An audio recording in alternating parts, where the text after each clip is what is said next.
Hello everyone, it's Theme Park Avenue, I'm Eric. Cedar Point in Sandusky, Ohio is known as the roller coaster capital of the world. I would have to agree with that title. With 18 different roller coasters, Cedar Point's collection is almost unbeatable. It has some of the very best roller coasters in the world. It also has some weaker ones. So in this video, I'm going to rank all 18 roller coasters at Cedar Point based on my personal experience. Not much else to say, so let's jump right in. Number 18 is Wilderness Run. This is the small kiddie coaster of the park. It's not made for me.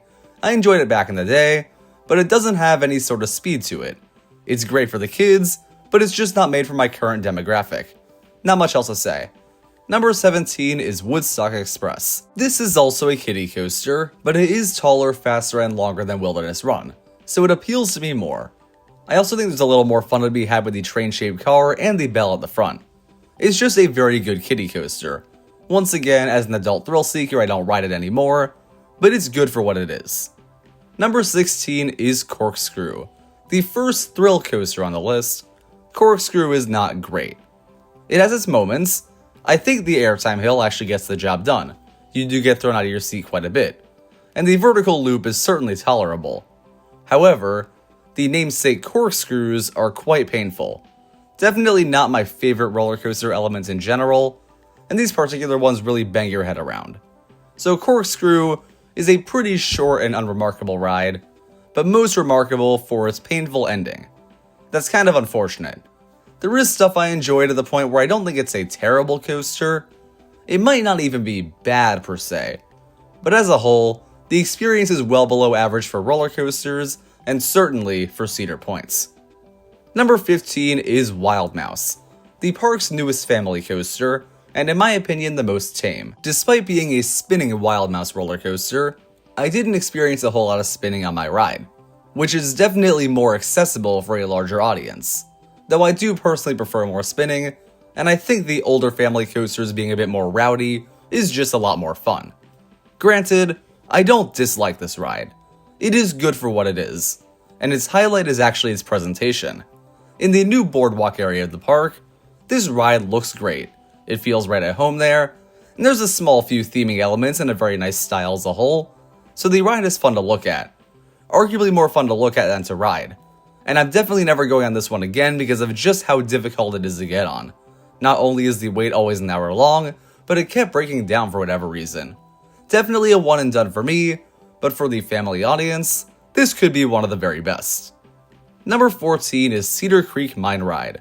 A much older family coaster, this one being a mine train, this ride is far less comfortable than Wild Mouse. It's janky. You get thrown side to side several times, and the cars are pretty cramped in comparison to Wild Mouse. However, I like that. In a certain way, the jankiness just adds a level of thrill to an otherwise fairly tame coaster. But the coaster is still not without thrilling moments of its own. There are some drops that definitely surprised me a little bit, and the final helix does get a good amount of speed. The pacing is a little all over the place as mine trains can often be, but that is okay because once again, this one has the strength of great presentation. It's over the water, and you get very close to that Cedar Creek several times. It's a lot of fun. The ride is aesthetically nice, a little all over the place in terms of a thrilling roller coaster pace, but it doesn't need to have a thrilling coaster pace. It works as a family coaster, even if some might find it too rough. I find it to be a very fun mine train. Number 13 is Iron Dragon, one of 5 arrow-suspended roller coasters left in existence. I think this is the weakest one, but not by too much, and I was actually pleasantly surprised in my most recent ride. It's not the most thrilling. The sense of speed is just about as good as Cedar Creek Mine Ride, so not extremely fast. But what really makes this ride is, once again, the presentation. But more so here, because the terrain really does add a level of thrill to the ride. The cars get so close to the water and so close to the surrounding trees that it often feels like you're about to hit something. And there's a certain sense of dread that comes with that makes the ride fun and scary at the same time. Mind you, it is still a family coaster, and it's not quite a world-class one, so I wouldn't put it any higher than the main thrilling rides, but I do still like it quite a bit. Definitely worth getting on at least once if you go to the park. Number 12 is Blue Streak. This is the oldest roller coaster in the park with 60 years of operation, but it has not shown its age too much. No doubt it has a bit of a rattle, as many classic woodies can have, but I don't find it to be a very painful rattle. I would argue the ride is actually much more tolerable than Cedar Creek Mine Ride, so it appeals to a wider audience in a way.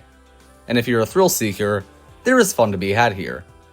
The first drop is quaint by modern standards for sure, but it still does give a decent amount of thrill, and the following airtime hill really does launch you out of your seat, so there's a great feeling of weightlessness early on in the ride.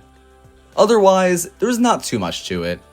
There's a good sense of speed save for the large turnaround, but otherwise, there isn't a ton of very unique thrill. It's just a solid classic wooden coaster the whole way through, with a particularly good start. Not much else to say, but this one's definitely a great roller coaster to introduce younger kids to thrills, I think. So if you've gotten on the last 3 family coasters I mentioned, this is a good one to work your way up through the thrill ladder. And on its own, I think Blue Streak holds up quite well. Number 11 is Magnum XL200. Alright, this is the most divisive coaster in the park, for sure. Some would call it the best in the park. Unfortunately, while I used to have it in my top 5, a long time ago I might add, this ride just has not given me a good experience in a very long time. Of the many rides I've gotten on it in the last 5 years, I've only really enjoyed one of them. Granted, the ride is not without merits. The lift hill is iconic. It was the first roller coaster to reach 200 feet in height, and the sound of an aerodynamics lift hill is certainly pleasing. The view from the top is great, and it leads into an alright first drop. The valleys can be a little shaky, but they're not the worst. And once you've gotten through the bottom of each hill, the first few airtime hills get the job done fine. And I think the turnaround is okay. However, the second half is the make or break section of the ride. And most recently, I have found it to break not only the ride, but my bones. That's an exaggeration, of course, but these crazy ejector airtime hills are like no other I've ever experienced. You are truly launched straight into the lap bar. Multiple times, I might add. And the first of them, actually, I quite enjoyed. I was surprised by that in my most recent ride. Otherwise, they're just too much. I've tried the magic seat, I've tried having the restraint higher up, I've tried stapling myself, I've tried everything. I just can't enjoy Magnum's finale anymore. And the rest of the ride is still too janky for me. I don't love anything about it, really. I used to, so I'm not entirely sure what happened. And I do respect the view of people who think it is the best ride in the park. I do get it. It has very unique moments like no other coaster that came after it. However, those unique moments don't really work for me. The ride, I just can't bear it. It's not without stuff to enjoy to some degree, but I would take most other major thrilling coasters in the park over it for sure. Number 10 is Rougarou. Rougarou is a B&M floorless coaster. It used to be a stand-up called Mantis that I actually preferred, but I do think Rougarou has a great start. The first drop, vertical loop, dive loop, and incline loop are all fast, intense, and fun. Not to mention a nice setting over the water, adding little bits to that ride. Afterwards, I find the ride to get pretty shaky. It's not nearly as unbearable as Magnum XL200 for me, but it does still give a lot of headbanging. So I think this second section is kind of not good. It might even be bad. I know some like it, and I've had some rides on Rougarou that were okay in that regard, but at the very least, this did earn a top 10 spot because the first half is truly great. Number 9 is Gemini. Gemini is a rather unusual roller coaster, with steel track and a wooden frame. We'll talk about another like that a little later. And it's a sort of racing coaster in the sense that typically, a red train and blue train go through the course at the same time, trying to race to see which one will get to the finish line first. Unfortunately, my recent trip there saw only one of the sides running. Granted, because everybody on the train knew it was supposed to race, it was fun to make jokes about, hey, where'd they go? Are they way ahead of us or way behind us? Or, we're racing a ghost. Things like that. And in general, Gemini is a very fun ride.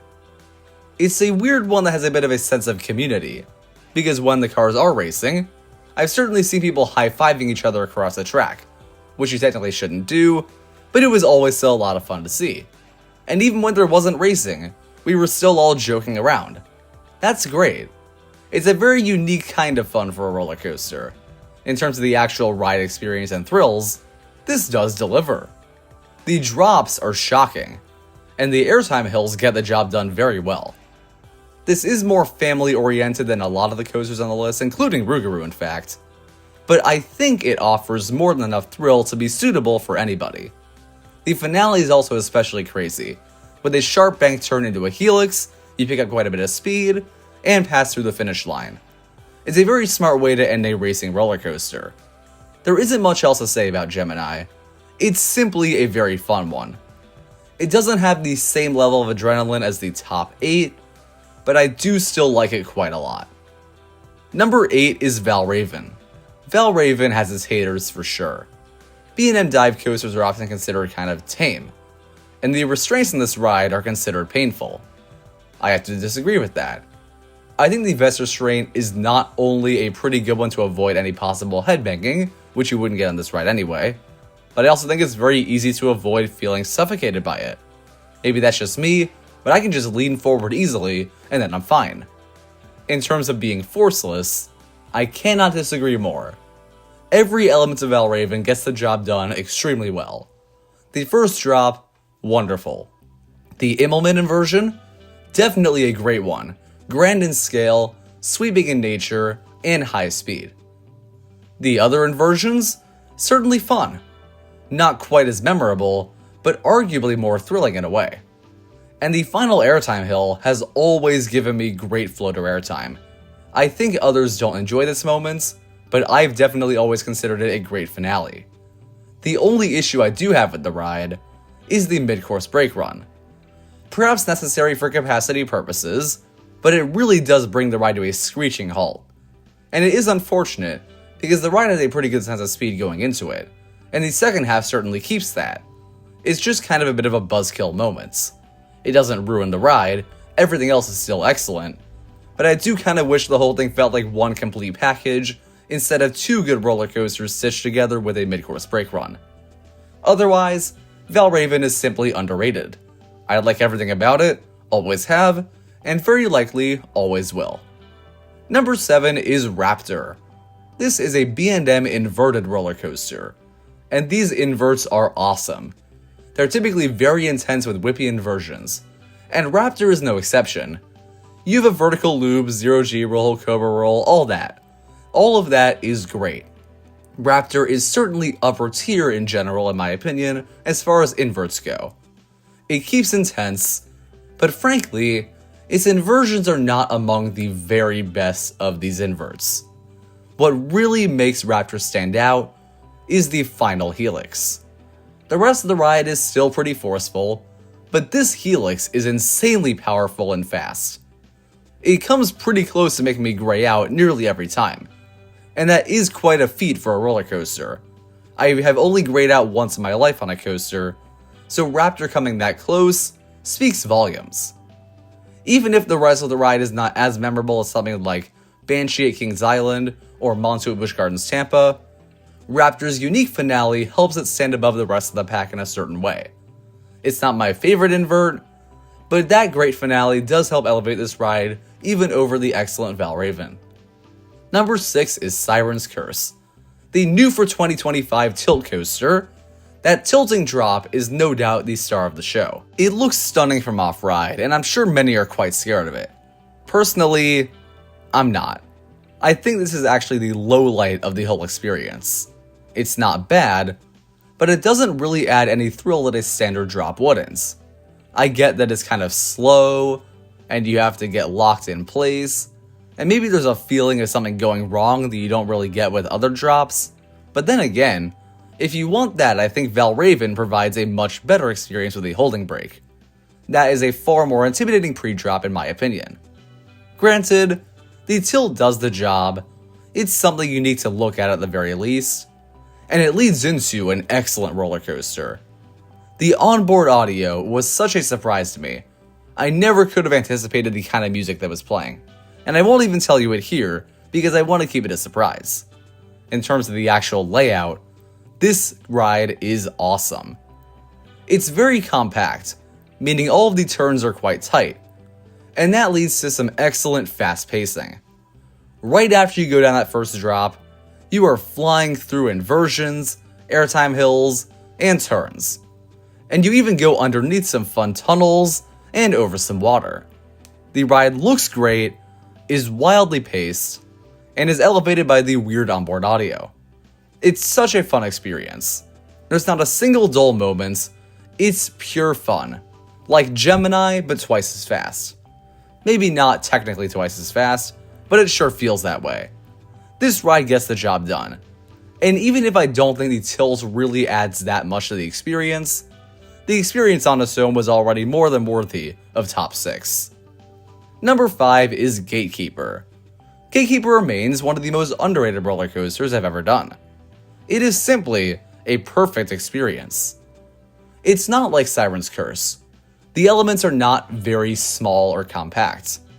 They are large in scale. So while the ride doesn't feel quite as fast, it feels a lot more grand. The enormous wingover drop, former largest inversion in the world, massive airtime hill, and beautiful near-miss elements with the keyholes are all such great, graceful elements.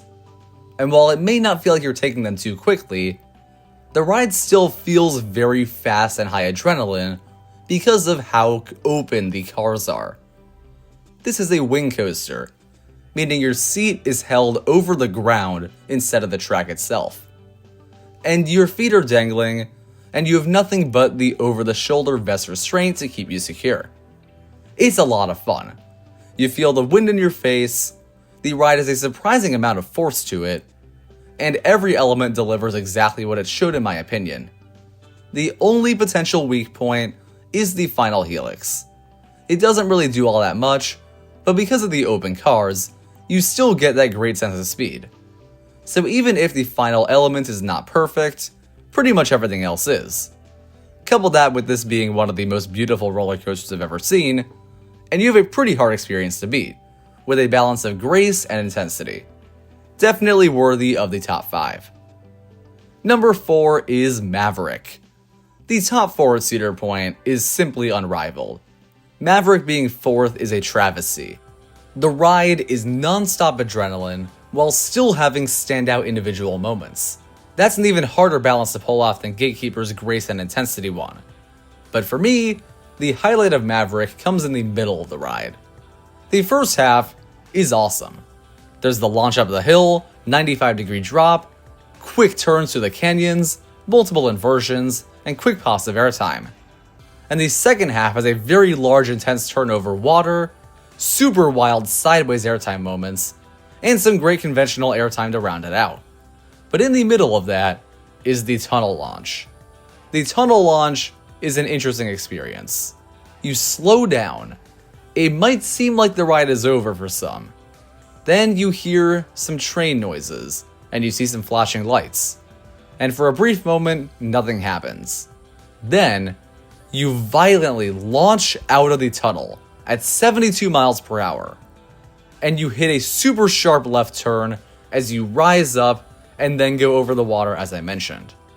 The tunnel launch is brutally intense, wildly fun, and perfectly presented with a good bit of theming. At night, it is a truly unbeatable experience. Maverick is one of the best night rides I've ever done, in great part thanks to that tunnel launch. And everything else I mentioned on the ride is world class as well. Maverick is simply a top tier roller coaster. My only nitpick is that the restraint always squeezes my thighs once we get to the final brake run. It doesn't bother me during the ride, but once we're sitting on the final brake run for an extended period, it's always painful. Still, the actual roller coaster is perfect. And the only reason it didn't get top 3, realistically, is because the top 3 are just that good. Number 3 is Top Thrill 2, the new and highly anticipated replacement of Top Thrill Dragster. I'm not sure which one I prefer. I might do a full comparison video, but I can say that there are things this one does way better. Most notably, the restraints. There was nothing wrong with Top Thrill Dragster's lap bar, but this one feels far more open and freeing, allowing me to borderline crumple to the side during the final twisting drop when I was riding Top Thrill 2 in the back row. I don't know why it happened, but it was such a fun experience. I was still in the car, but my entire body was leaning over to the right side. Other than that, this is just a great adrenaline rush. You launch forward, you launch backward, you launch forward again, go up a hill, that's it. Most notably though, the hill is 420 feet tall, and the final launch is 120 miles per hour, more or less. It is wild. You feel that speed, and you experience that height firsthand. Not to mention, the backward spike was a great addition. It's such a fun moment. The ride is not only very powerful and intense like the original Top Thrill Dragster, but it's also just a super entertaining one. I was laughing the whole way through, while also getting my face pummeled in the back of my seat. It is a great mix of intensity and fun, and no doubt, one of the best launch coasters I've ever been on. Therefore, it earned a top 3 spot. Number 2 is Millennium Force. If you've been with my channel a while, you know Millennium Force is my top 5 roller coasters I've ever been on. And it's definitely still there, but I have to admit, I had a weaker ride on Millennium Force on my most recent visit. I didn't think it was possible. After 20-something rides, I had never experienced anything that wasn't perfect. But this one just didn't have the same speed. Granted, I got another ride the next day that did have the speed I was used to, and I can talk about how great Millennium Force is once again. Simply put, it's an adventure. Like Gatekeeper, it has grand sweeping elements, but like Top Thrill Dragster and Top Thrill 2, it has some pretty impressive stats. 310 feet tall, 93 miles per hour, and yet, it's not one that's focused on being a high-speed launch and ending. No. You go up the 310-foot tall hill, get one of the best views from any roller coaster lift hill, descend down one of the best drops of any roller coaster, go into an overbanked turn, followed by one of the most intense individual bank turns I've ever experienced. I come very close to graying out on that one. Then you clear an airtime hill, travel around the Frontier Town area, go up another airtime hill that is wildly underrated, go through another tunnel with another bank turn, go over the iconic speed hill that is so much fun to watch from the queue and so much fun to experience, then go through the final small overbank and it's over. The ride holds its speed the whole way through. Only on my one weaker ride did it feel like it was kind of losing a little bit of speed, but that's just because it felt like it was going slower in general.